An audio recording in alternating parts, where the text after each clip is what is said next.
You gotta give me one thing. I'm a scary judge of talent.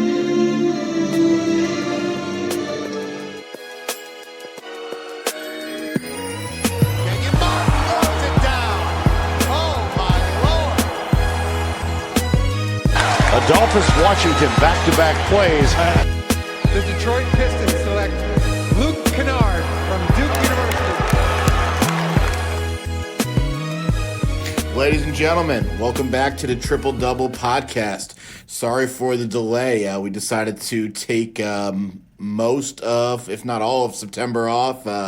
I did a little work travel, did a little fun travel. Mauro moved from Covington, Kentucky up to Dayton, and have seen a little basketball as well. So we are back. Hopefully we're going to be coming at you guys at least once a week as the season approaches, doing some preview things and, you know, all the stuff that we did last year. Maybe a couple new twists and turns. But today we've got a familiar guest on the show. We're welcoming back 270 Hoops Zach Fleer. Zach, what's going on, brother?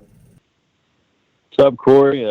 It's good to see you just a few days ago, and I'm excited to get this fall league finished off here on Sunday. So, yeah, we're going to talk about the fall league, but before we talk about anything, it's been an emotional day for your boy Mauro. He's been on Twitter. He's been firing back, so I thought we could give Mauro a little chance to speak his mind here. He doesn't have many speaking parts, but let's get him on the podcast. Mauro, what's going on, man? I mean, these guys out here, first of all, it started with a tweet earlier today. It started with a tweet by a guy named Duval Simmons. He said, with the NCAA pay-to-play act, just curious when it'll trickle down to overtime, ball is life.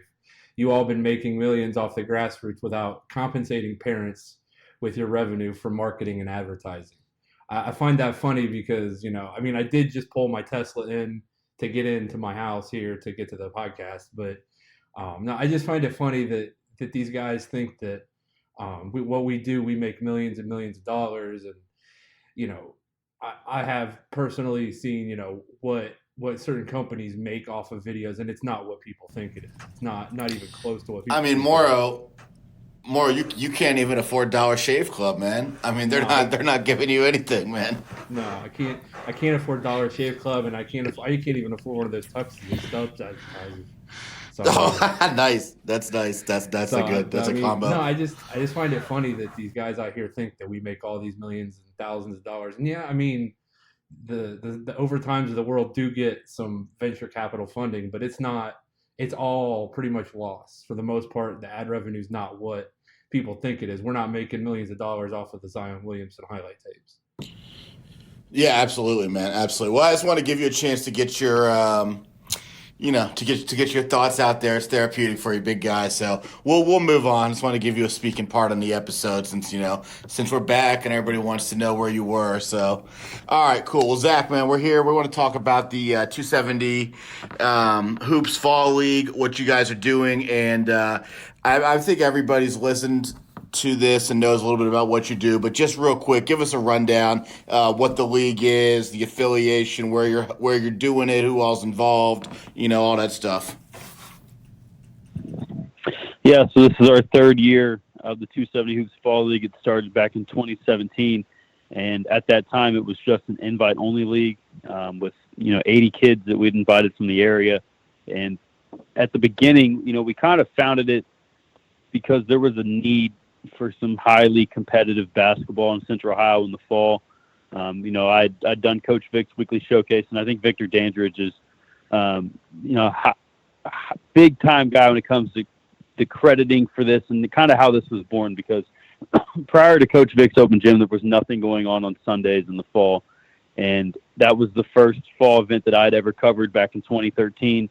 And Coach Vic kind of welcomed me with open arms back then, and then it reached the point where he had invited me and wanted me to take over the showcase in the fall of 2016. So seeing that and how we had different teams every single week, how it was different kids every week, it seemed like the competitive luster was kind of going to the wayside because kids weren't taking it as serious as maybe other events because the stats weren't, recorded. There wasn't as much video coverage, wasn't as much, write-up attention, things like that. So that's why we decided in 2017 to, we wanted to do a league Andreas James from Nova Village came aboard then too and wanted to partner with us and help us run this. And he's an instrumental part in all this because he handles a lot of the logistics stuff as far as securing the facility, getting coaches for the event, setting up the concession stand. He does a lot of the stuff behind the scenes that people don't see. And he's been a big part of that and kind of pushing me and driving me to make an almost perfect event. So I want to give Andreas James a lot of credit too, because he's kind of the brains behind this as well. But we're now in our third year, and we've expanded from an invite-only division to now an open division that has 20 teams. There's 200 kids in that alone. We still have 80 kids in our invite-only division, and it's really unique league because every single team has a team page on our website. Every player has a player page. We keep track of all the stats, all the standings. The schedules are easily found online, and then our coverage is, pretty impeccable after the event. So it's one of a kind event. It's really the only fall league that you can find in Columbus, where there's, information being posted. There's actual content and coverage coming from it, after the games are played, and then, with it's just facts. I mean, we're the only one that's doing actual reports and coverage, and Jason does an incredible job. Him and Nathan Perky both with the video content as well. Putting out highlight tapes every single week, and then they're going to do some awesome, personal tapes for the players that are in the event once the event concludes. So it's probably my favorite event to run. It's a ton of work. It takes up, my entire month of September every year, and then mostly all of August and some of July as well. So it's a fun event, and it gives me a chance to really see a lot of kids from all over the area that I might not see, very much in the high school season. And then what you guys have done is taken a concept that Vic Dandridge really started in Ohio, and I certainly would credit him with the idea behind a lot of what I've done with my open gyms, and now working with your guys' boys with 275 hoops, and they're helping out a lot. But what you guys have done is, add organization to it, and you've added organization to it without making it just a money grab. And I think there's free events and there's money grab events, and there are very few quality, affordable events where you're actually getting what you pay for. And the other thing I wanted to mention real quick before we get into a little bit more about this is you guys also are blessed now to have a really beautiful facility, and that new school at Groveport Madison is big time. That's a tremendous basketball venue. Yeah, from the first time that I'd stepped foot in Groveport's gym last year, it was the first game of the season that we'd covered. It was November 30th, I believe, and immediately when I walked in there, I was like, yep, I need to run the fall league here. Any other events that we can possibly reserve needs to be in this gym. The main part that I love about it is all four of the courts are in one facility. So all the games are being played in the same place. The lighting there is incredible. I know Mara loves that from a video standpoint. It's a professional lit gym. And what I love is that, section of seating there between courts 1 and 2 and 3 and 4 in the main and Knox gym, where you can see all the courts at once. And I thought that was the perfect spot for college coaches and, scouts and media that come, that they can sit up there. And if you're watching, a guy on court 1 or 2 and you still want to see someone in the back gym, you literally can stand up and watch both at almost the same time. So when I saw that it had that potential, I knew that was the place I wanted to go. Coach Ryan Greshel has been huge in helping us secure the facility.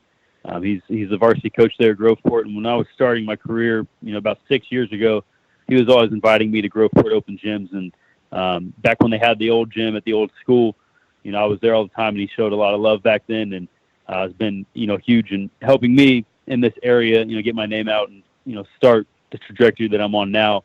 And then even with this fall league, he's been huge because every time we walk in 11 a.m., an hour before the game starts, he's got everything set up as far as the tables, scoreboards, all that stuff is ready to go from the minute we walk in. So he makes it really easy for us, and then we can kind of just let the event run itself and get started at noon every week. I haven't had a chance to meet him yet, but what he's doing is taking advantage of the resources. And, if the school is going to go and spend the money to build that thing, you've got to show it off. You've got to use it, and that's great branding for Groveport Madison basketball. So that's awesome. And the gym reminds me of kind of like those Indiana gyms. It's nicer, but there's a lot of nice gyms in Ohio. But when you go to Indiana, you see facilities that just have more courts. They all have what they call in Indiana field houses, and we don't have many of those, if any, hardly in Ohio. So having one like that in Columbus is great for you guys. So moving on, talking a little bit about One thing I noticed in attending on Sunday is how much you guys have added to your staff. A lot of young guys, and I know it seems like whether you're conscious of this or not, your motto is obviously keep going younger and younger, and these young hungry guys that want to break into the basketball game, you're kind of a mentor for them. But whether it's that, you've also got your own family, your blood, helping with registration, college coach registration, concessions, whatever, and you guys just have a great staff situation where, like you said, it goes all the way to you're doing video on every court, and you even got kids doing statistics on every single court. Yeah, so our staff has grown. We got about 7 guys on the staff now between Nathan and Jason doing video, and then myself, Jake Spiegel, Darkel Curry, and Andy Hoban.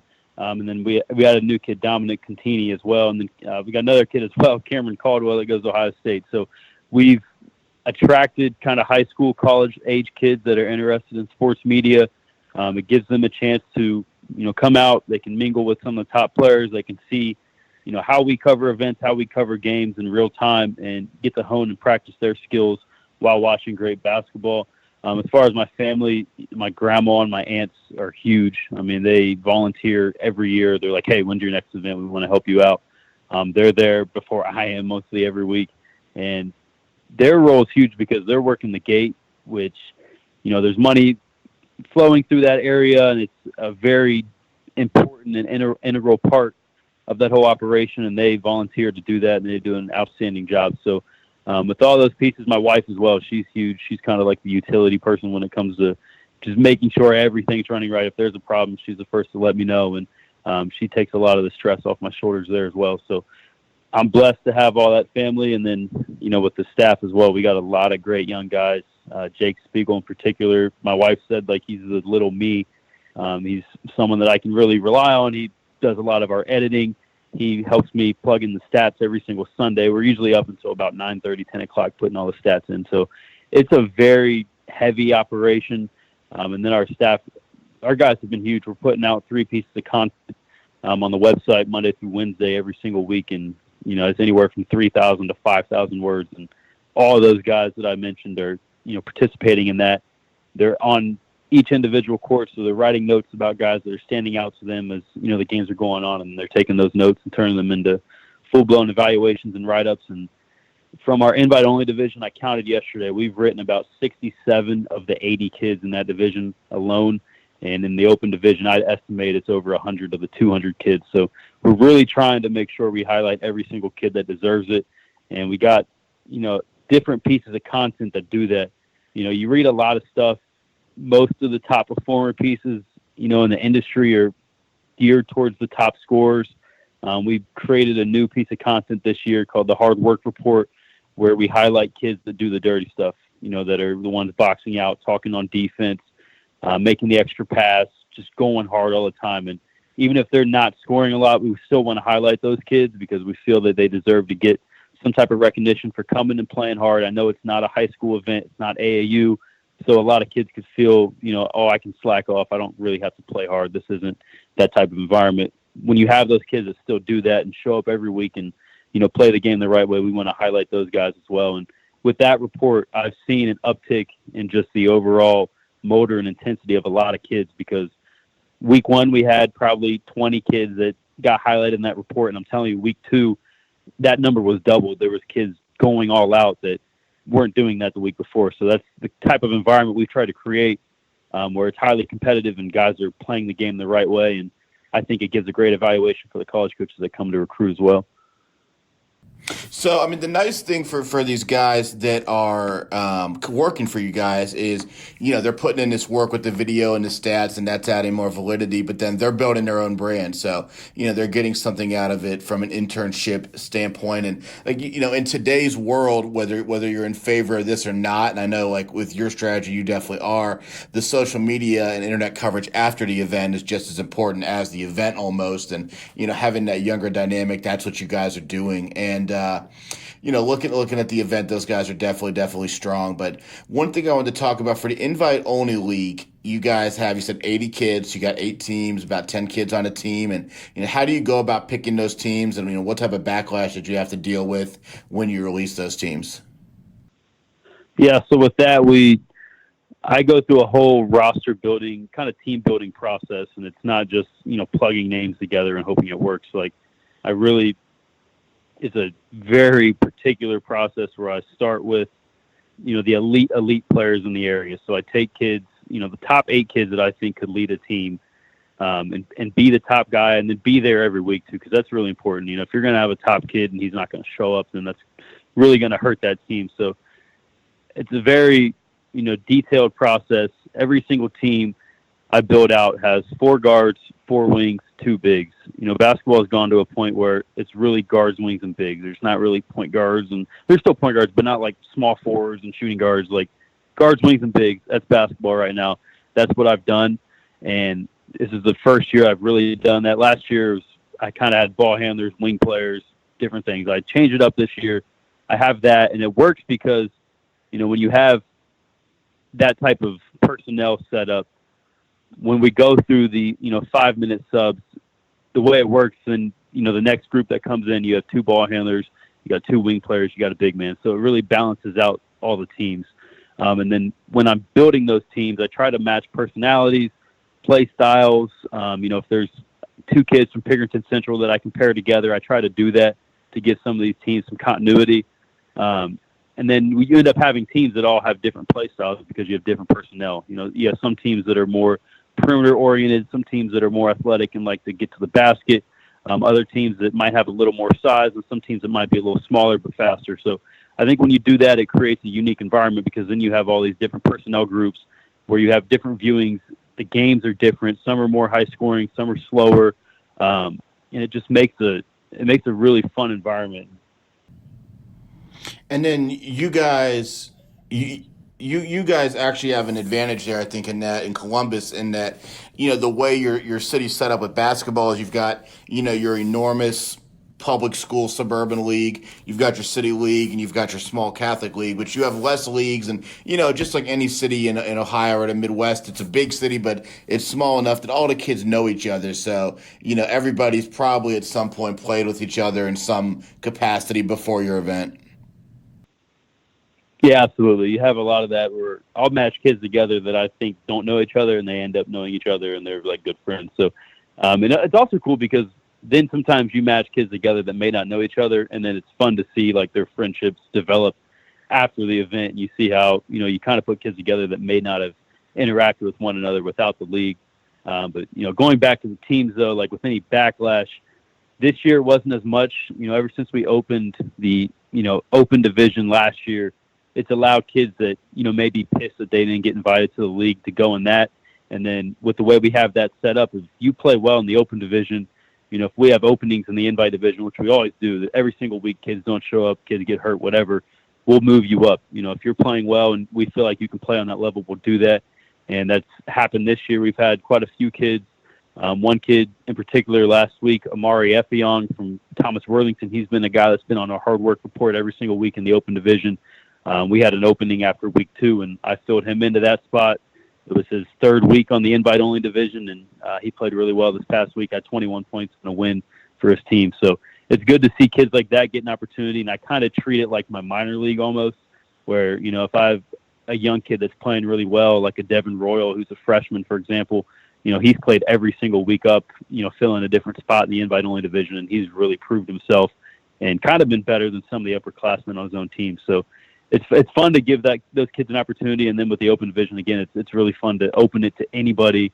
And then we've had kids even from all across the state. We have kids from Fostoria, Canton, Botkins High School up in Northwest Ohio, even out to Tip City, that are traveling for this event. So it's funny. It's fun to see some outer parts that aren't even in Central Ohio, get in the league and they know about it and they want to play in it. But as far as backlash, it wasn't as bad this year. When we first started back in 2017, like there was a lot of angry kids, but now it's kind of been like, we're giving you an opportunity. If you feel that we're sleeping on you, that we don't know about you, you literally can play 9 times in front of us. And the ones that still don't take that advantage and are still mad at us, like I don't understand it. Like we're giving you the chance to play 9 settings, 9 viewings in front of us. And if you're mad about your ranking on 270 hoops, then why wouldn't you want to play in front of 270 hoops? Because if you don't, then you're just ultimately you guys are out there. It's not like you guys are going to one high school game a week and you all go to the same game. I mean, you guys go to so many games. So, you've seen the guys and you've got, 9 or 10 months worth of evaluations prior to the event to decide who's going to the event. So you're not picking names out of a hat. But ultimately in doing this league, at least my vantage point in doing open gyms is, it builds your brand, it gives the kids a chance to play, which is great, and it gives you an opportunity to evaluate the kids before the high school season, outside of a high school setting and whatnot. But, the other major piece to that you guys take advantage of is, the attraction of college coaches. So, we had a conversation in person on Sunday and just, talk a little bit about what you're doing to get college coaches there. And then, we also had a conversation as to, if you're a Division II, Division III, NAIA, JUCO, whatever, non-Division I, you're able to attend this event. So, why don't more, not that you guys don't have a lot of schools, but why don't more schools take advantage of that opportunity? Yeah, so it's actually, this has been the most highly attended event that we've had by college coaches, because I've really taken a lot of time in promoting it and getting it out there. We've had 34 different schools in 4 weeks, which is pretty good. But what I've done differently this year is every time I have a college coach or a school that reaches out to me and says, hey, we're going to be there on Sunday, I'm putting out a confirmation post. And with that, it's a graphic of that school. It shows what division they're in, what conference they play in, some fast facts about the location of the university, what their record was last year, a fun fact on, for example, like Great Lakes Christian College last year, they were the national runner-up in NCCAA Division II. We put that on there. We list if they have any local alums that are on the current roster from this area, and then any fun facts. If those guys all played in the Tucson Hoops Fall League, I'll put like an asterisk next to those names and then list that on the graphic. And since I've done that, I've noticed an uptick in schools coming, because if you see, 4 schools in your conference that are going to be there, you probably want to get in on the secret as well. So I've done that. I've seen an increase in schools, reaching out to me, even in kids now knowing about programs they may not have known about otherwise. And just this past week, I emailed every single Division II, III, NAI, JUCO, NCCAA program in Ohio, Michigan, Indiana, Kentucky, West Virginia, and Pennsylvania, just telling them about the event, listing what schools have came already, providing links, to all the pages we have on our website, all information about the event. I'm expecting an even higher number in college coaches next week, but really just trying to give college coaches all the information. I've found that college coaches, I don't know if they don't look for the resources that are out there, but, they'll ask me for stuff that's literally on my website that they don't even have to, text me about. But even created a coach's packet this year that we're selling that has contact info for every single kid in the event with detailed and, honest and accurate evaluations on those guys with accurate roster info, because I know you've gone to events where they'll give you roster packets, but all the numbers are messed up, and there's kids that are out there that aren't on the sheet, or there's kids that are on the sheet that aren't out there. We've tried to create something that's accurate and, a useful tool for the schools that are coming. Absolutely. And if you don't go, I don't want to say that it's laziness for schools that don't go, because there are budget expectations or, restraints. And it's not an expectation to go every single week. If you go once, if you're far away, or twice if you're close, I mean, that's plenty sufficient. But, the college coaches that want to move up in the world, I mean, you got to be willing to sacrifice some of your times on Sundays in the fall. And, this is a great opportunity to see, almost 300 different kids. And, obviously you're not going to recruit the majority of them, based on demographics and everything. But, you're just building your own database as you move up. And, when you look at a lot of these type of schools, a lot of the assistants are younger guys trying to break into the business. And I think it just says a lot about guys who, are always coming, and schools who always support it, that know that, they want their brand name in there. They want the kids to see that, their shirt in the crowd. And, it's the same as AAU, but with Division II, you've got kind of that extra dynamic where they can show you that they're in the gym more than their competition being other schools. Whereas in Division I, the calendar is so small that, everybody's at the same few events. So in terms of guys, go ahead.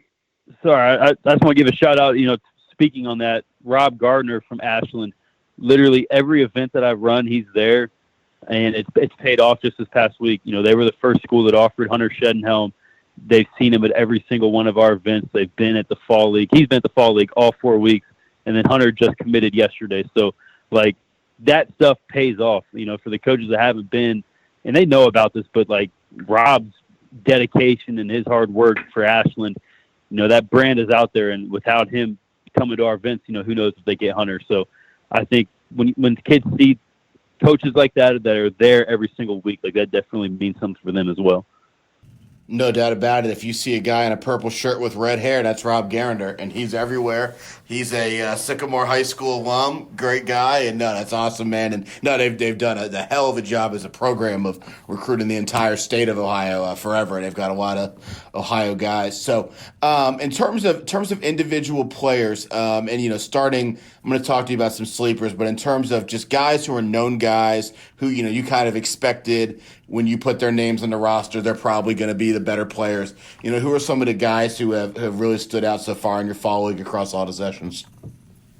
Yeah, so the kid that's going to win MVP is Sean Jones at Gahanna. He has been outstanding this year. His team's in first place. They're 7-1. And for a sophomore, he's going to be the first MVP of our league that wasn't a senior. The last two that won it, Morgan Safford, who's now at Wofford, won it last year, and then Tavion Kinsey, who's at Marshall, won it in 2017. So that's a big honor for Sean. He's been really impressive, just commanding both ends of the floor, making his teammates better. He could go out and score 30 every game if he wanted to, but he's getting everybody involved. He leads the league in points per game, which is only 14.5 points a game. So I think that really points to how competitive these games have been. There's not 50-point outbursts like you see at other, fall leagues in the area. The highest someone has scored in our league, I think it's like 27, which for this type of setting in basketball, like, that's extremely low. But Sean leads in points per game and assists per game. Vaughn Cameron Davis from Walnut Ridge, who just recently committed to Kent State, he's been incredible as well. He's leading the league in rebounds. You got Josiah Fulcher, who's coming down from Lima Senior. He's been incredible. His team's in second place. Trey Woodyard, the London High School, has been really, really good, highly efficient. He's came every single week and played great team basketball. Tyrese Huey's another kid in that 21 class that's kind of blowing up and popping off the radar. He's been very good. A sleeper in 21 that is probably going to be our breakout player of the year is Kobe Buford of Worthington Christian. He's been really good with Sean Jones's team. He's shooting the ball at a high level. He's playing great defense. And then just a couple other names of guys that are putting up big numbers, that are coming every single week and playing hard. You got Desmond Watson from DeSales, Taquan Symington from Columbus South, Terrell Adams. Yeah, Terrell Adams from Columbus South, Jalen Solinger, A.J. Clayton, Hunter Shedenhelm, and there's countless more. I mean, a lot of guys that are coming every single week, competing, playing hard, and, it's reflected. We write about 20-plus kids every single week in our write-ups from the invite-only division, so we've tried to, highlight every single kid that's earned it.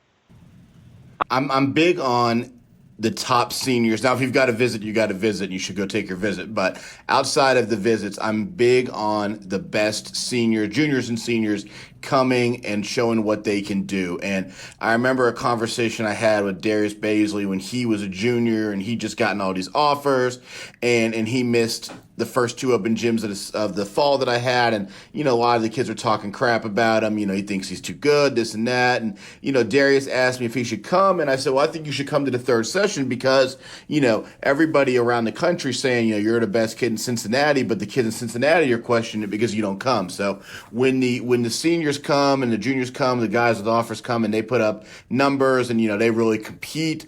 They're showing the other kids, this is what I'm working for. And, those guys, when they first started coming to your event, when they first got noticed, they were more than likely super, super hungry as underclassmen, eager to prove they can play with the older kids. And, hopefully they look at it as now as, it's my responsibility to the basketball culture in the city and to myself as a basketball player to, keep playing in it. And that's really fun to see. And we've been fortunate along the same lines that for the most part, we've had a ton of kids who have been like that. And it really builds the culture of the event. But with, all those guys that you mentioned, I agree with and were really strong yesterday. You mentioned Trey Woodyard, who I put as the main guy in my write-up I did.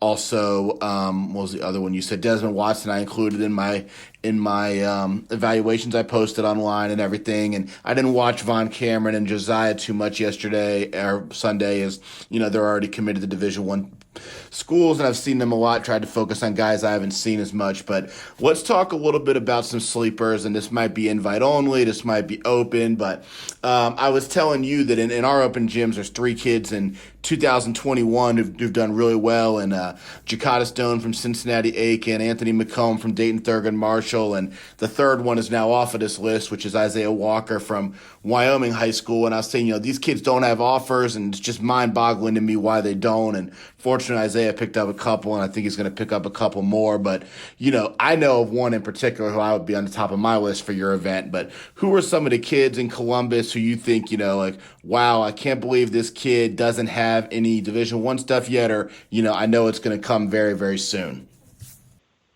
Yeah, so the one that I think it's probably the same guy you're thinking of is El Hadji Thyme from Pickerington Central, 6'7", big rim runner, shot blocker. He's got a lot of upside, a lot of potential. He's an awesome kid, plays hard, plays the game the right way. He's on the same team as Woodyard and Fulcher, and he's been a key piece of that squad. He's a guy that I think is going to blow up sooner than later, and I think schools, if they want to land him, they better get on him early before everyone else kind of joins the party. It's like any other Pick Central kid. When that first offer comes, more on the way. Another guy that you highlighted as well that I kind of introduced to you on Sunday was Elijah Hinton from Newark High School. Yeah. He's a junior. He played JV last year, but he's really improved. He's grown a couple inches over the summer. Got a lot of ability.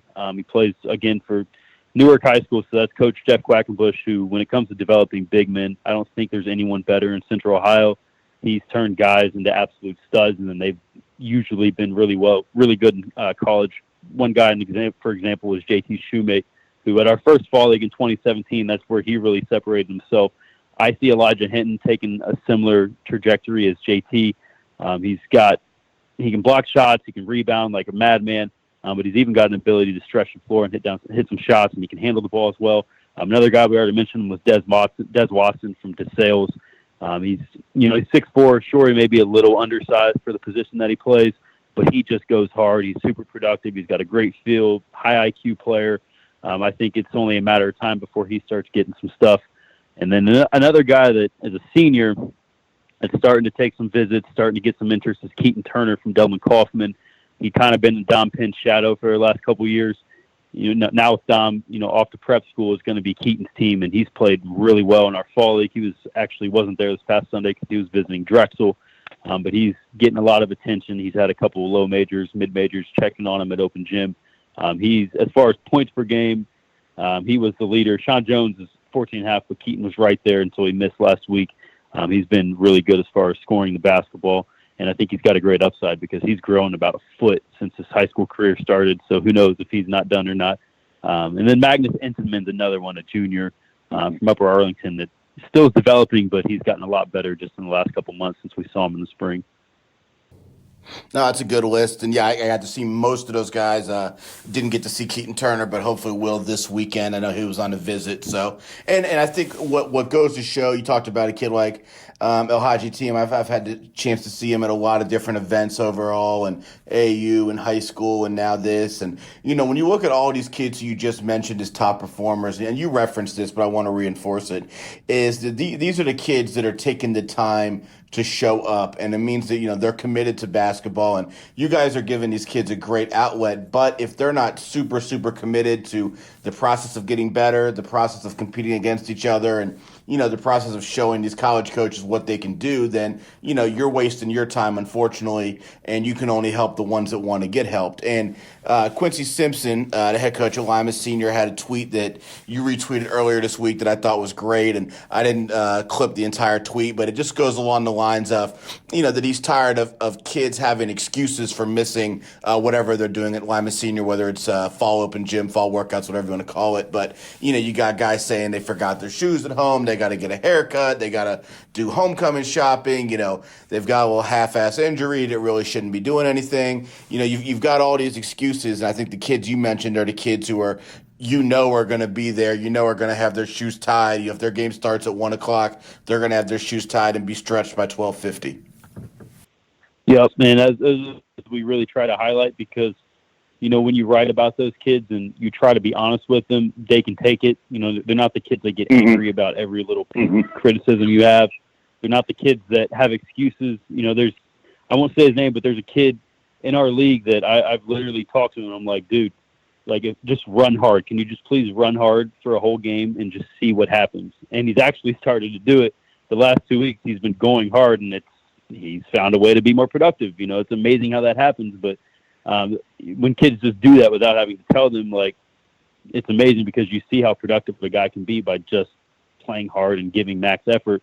So for those kids that do come, that do show up, that are early every single week, that are appreciative and thankful, we really love giving them, a spotlight and a platform, because those are the guys that college coaches are going to want to coach and want to be around and, surround their program with. So it's really fun that we have this platform, because then you can take those kids that, may not get attention otherwise, again, and content like our hard work report, which highlights other parts of the game outside of scoring. We're talking about the best perimeter defenders. We're talking about the guys that communicate on the back end of the defense.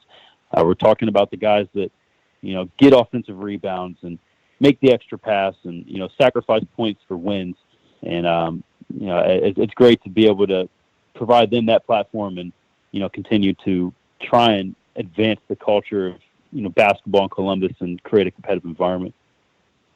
And that goes right into the last thing, which I wanted to ask you, which is, you talked about guys who you took it kind of even a different direction than what I was thinking, which is not only guys that want to compete, but guys that are extremely grateful for the opportunity you're providing and want honest feedback and can take it. And I was hoping you could touch on that in terms of your open division real quick before we wrap up here. And in two regards. Number one, when you look at the open division, there were Division III colleges, there were NAIA colleges, there were probably other colleges looking in the open division for juniors and seniors, guys that they can recruit. And then when you talk about the younger kids in the open division, good word, in the younger division, you've got the freshmen and sophomores, kids who you've maybe seen through your intro event. They're not going to play major varsity minutes. They might even play junior varsity early on, but you're getting a chance to get eyes on them and start the process and maybe say, from a scout's perspective, here's what we're looking at, here's where you stand and everything, and they can use that to take that back to their school program. So that open division, for kids who are grateful for the opportunity, creates a great setting for these kids as well, that they probably haven't gotten as much, being that, they're maybe not, quote unquote, the higher ranked players in the city. Yeah, so a couple seniors in particular that, probably are good enough to play in the invite-only division. They were guys that were kind of on my, fringe borderline list that I just didn't have openings for.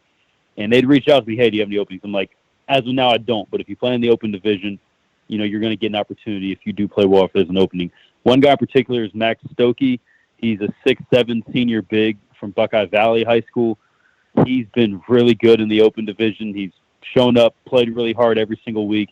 Got to the point where we invited him this past week to play in the invite-only division, and he did really well. He had 9 rebounds in 2 games and blocked a couple shots. But for him, in the open division this past week, he had a monster poster slam on a defender, and that was the first clip that we posted that night. It's gone semi-viral online. Well, let me interrupt you real quick. And that was a kid who I absolutely had never heard of. And I noticed him actually, not in the game he got the dunk. I didn't see that game, but in the game before that, that was a kid that I noticed as one of, kind of the sleeper players who, whether it's Division III or whatever level, is going to be a college player. Yeah, and then, even in the open division, there's another kid in the open division, Damian Davis, from Bexley High School. He's a senior guard that I've known about since his sophomore year. He broke onto the scene as a sophomore. He had some injuries last year, might have taken a step back, whatnot. He's a guy that he's like, hey, do you have a spot? And I'm like, I don't, but you can get in the open division. I said, we're going to see you if you play well, and it's going to be good for you because then you're going to really be able to stand out. He's been incredible. His team is 7-1. They're the top seed in the open division. He had 27 points last week in his second game. He's gotten write-ups from us just about every single week. I have no doubt that he's beginning to see some D3 and NAI interest. But even in the invite-only division, there's guys that may have not been super well known or, key guys or, primary scorers on their high school teams. A guy like Keegan Schaub from New Albany. I'd known his brother, Austin Schaub, from New Albany about 5 years ago when I covered him. Never really seen Keegan before this fall league. He's been really good, kind of been the glue for his team. You got Eric Panning from Westland High School, who's a kid that I know you had highlighted, 6'8", stretch big. Kind of reminds me a little bit of C.J. Carsados from last year with Upper Arlington. Similar build, skinny 6'8" kid that can rim run, can defend the post, can, tries and rebounds against, bigger, needs a little more players. time. I think when his body catches up, with the way he plays and he's not scared of contact, I think he's going to be really effective at the next level. I see him going to a D3 program, like a Wittenberg, like a Marietta, and being a stud down the line. You got Sam Barton from Columbus South High School, who's been, he was the forgotten guy on that team last year, but he's kind of like their energy, their glue. He's been really good in our invite-only division, showing that he's more than just a scrappy rebounder and defender. He can also make some shots and handle the ball. Connor Maciag's another kid from Pickerington Central that has kind of had to wait his turn at Central. He's been great in our fall league. I think he's going to get some D2, D3 interest. And then the last senior I want to highlight is Bilal So from Canal Winchester. He's a 6'4". He's got about a 6'10" wingspan. He's leading our event in blocks, and he's up there in rebounds. And he can also stretch the floor and hit some threes. I think that's another kid that'll be, if he goes D3, he's going to be a stud as well, because you're going to be able to plug and play him pretty early with what he can do out there. Okay. Well, no, that's a great breakdown, and you guys are doing a great thing. And I want to also obviously mention Jason is, sometimes people are quick to give you all the credit, Zach, but you, for one, always give Jason credit for what he does and starting the brand. So I know you're on a time crunch, but that's a great rundown of the event. I thoroughly enjoyed coming up there, and the other guy I wanted to mention real quick is Andreas. And I think Andreas does a really good job in that, he's an AAU guy, but he was very supportive with me on Sunday. And, look at this guy, look at that guy. And some of the guys he mentioned to me were Nova Village kids, and plenty of them were not. And, he's there just to help all of them. So he's doing a great job, and I enjoyed it. Yeah, go ahead. We do get backlash, and it's usually uneducated backlash, but it's people that, oh man, y'all only care about Nova Village kids. Y'all only write about Nova. No, it's not. Like, we watched 100 different high schools last year. Andreas points out the top kids regardless of where they go. He coaches a couple teams in the league if he has to fill in. He watches all the games, and every single week he sends me kids. This past week he sent me, I think, 7 kids, and none of the 7 were Nova Village kids, but they were kids that stood out to him. A kid like Des Watson, who's an All-Ohio Red kid, if Andreas was in it only for Nova Village, like, he's not going to point out Des Watson. He's going to point out someone in the 21 class that plays on a Nova team. But that's not Andreas' character. It's not my character. I think people oftentimes, they anticipate from other people kind of how they are on the inside. So if they're biased people like that, they're expecting others to be that way. That's not us. We've never been that way. And I just want to, point that, or drive that point home, is we don't give a damn who you play AAU for, who you play high school for. If you love the game of basketball, you know how to play it, and you're a good player, we're going to give you as much exposure as we can. So that's the last thing I want to say, because I'm tired of hearing that crap. It happens all the time.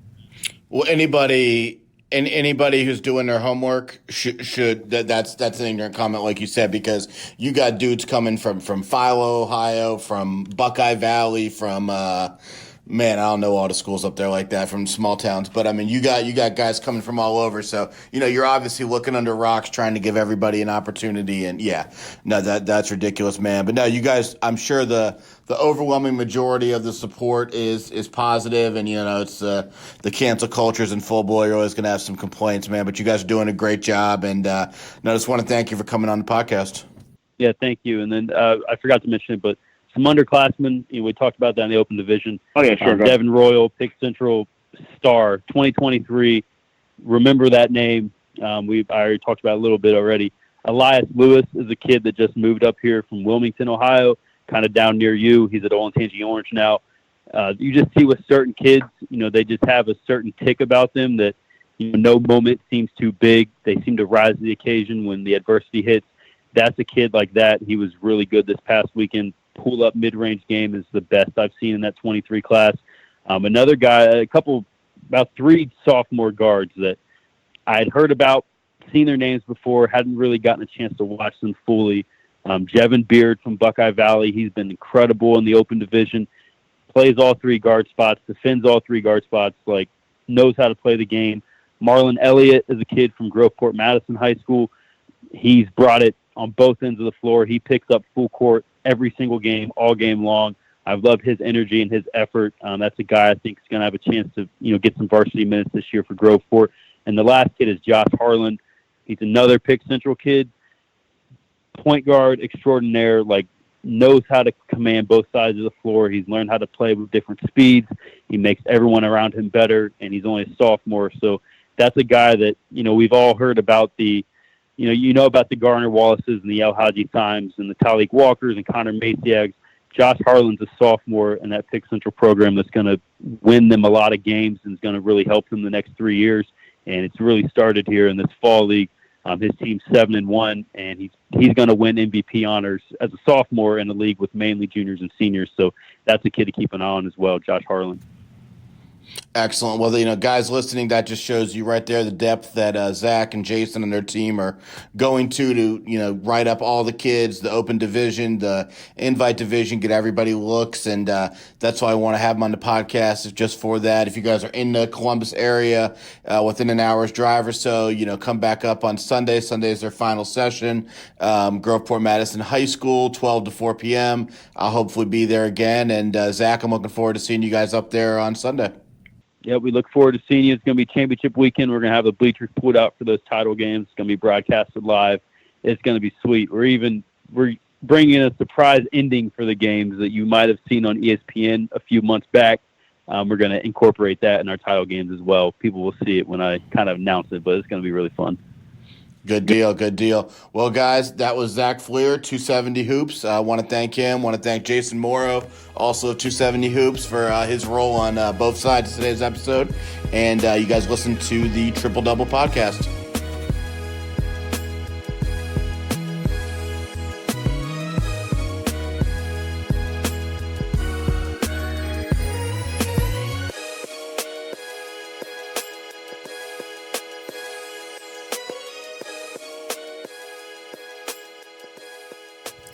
This podcast is brought to you by PlayEasy.com. For players, coaches, or casual athletes looking to book a sports facility, as well as owners and managers of sports facilities, PlayEasy.com is the new one-stop site for streamlined services. If you're looking for a place to practice, play, host your tournament, camp, or other, simply go to PlayEasy.com and create a booking request for your area. Your request will go out to surrounding facilities who will respond with their best offer. Once you receive the offer that best fits your needs, book the facility and you're ready to play.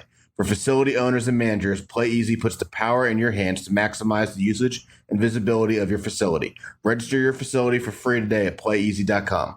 PlayEasy.com is the booking site built by athletes, coaches, and facility managers, and is proud to help bring you the Triple Double podcast. This podcast is also brought to you by Anago Cleaning Systems. Are you tired of struggling in a dead-end job? If so, Anago Cleaning Systems has what you're looking for: an opportunity to go into business for yourself, but not by yourself. With franchising opportunities available for as little as a $2,500 down payment, purchasing an Anago franchise has never been easier. Once you own your Anago franchise, you're licensed to clean commercial facilities all around the greater Cincinnati, Dayton, or Columbus areas with the support of Anago's sales, quality control, operational, and accounting staff. Call 513-332-0033 today for your opportunity to be your own boss and grow your own commercial cleaning company under the guidance of Anago's proven and successful system. Again, call 513-332-0033 to learn more. With Anago, your future starts today.